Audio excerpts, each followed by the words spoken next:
του ΑΚΕΛ μένθεται ως δουλοπρεπή τον πρόεδρο έναντι του Νετανιάχου και κατηγορεί την κυβέρνηση ότι απέρριψε αναθεώρηση της εμπορικής συμφωνίας με το Ευρωπαϊκής Ένωσης με το Ισραήλ.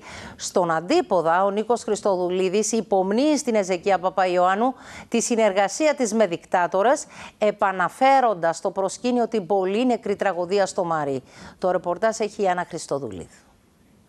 Σφοδρά πειρά αντάλλαξαν πρόεδρος της Δημοκρατίας και ΑΚΕΛ μετά την επικριτική ανακοίνωση του κόμματος της αντιπολίτευσης προς την κυβέρνηση αναφορικά με τη στάση που τήρησε η Λευκοσία σε ευρωπαϊκό επίπεδο για την αποστολή ανθρωπιστικής βοήθειας στη Γάζα.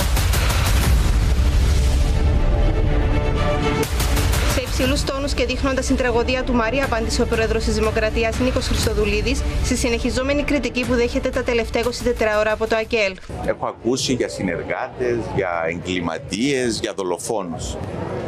Ξέρετε ότι οι συνεργασίες κάποιων με δικτάτορες και εγκληματίες οδήγησαν στο να έχουμε απώλειες στην Κύπρο. Απώλειες συμπατριωτών μας εν καιρό ειρήνης. Ο πρόεδρος υπενθύμησε ότι η Κύπρος ήταν η πρώτη χώρα που ανέλαβε πρωτοβουλία μέσω της Αμάλθεια για παροχή βοήθειας στους Παλαιστίνους της Γάζας. Η κυβέρνηση Χριστοδουλίδη ξεπερνά κάθε όριο δουλοπρέπειας προς τον Νετανιάχου. Την ώρα που η ανθρωπότητα συγκλονίζεται από την εξελισσόμενη γενοκτονία στη Γάζα, η κυβέρνηση Χριστοδουλίδη ξεπερνά κάθε όριο δουλοπρέπειας προς τον Νετανιάχου και το Ισραήλ. Το ΑΚΕΛ σε νέα του ανακοίνωση κάλεσε τον πρόεδρο να έρθει στο ύψος του αξιώματος του, ερωτώντας χαρακτηριστικά στις πόσες χιλιάδες νεκρά παιδιά θα το γυρίσει η γλώσσα του να καταδικάσει τη γενοκτονία και τις βαρβαρότητες του Ισραήλ. Εκδήλωση διαμαρτυρίας πραγματοποιεί το Παγκύπριο Συμβούλιο Ειρήνης έξω από το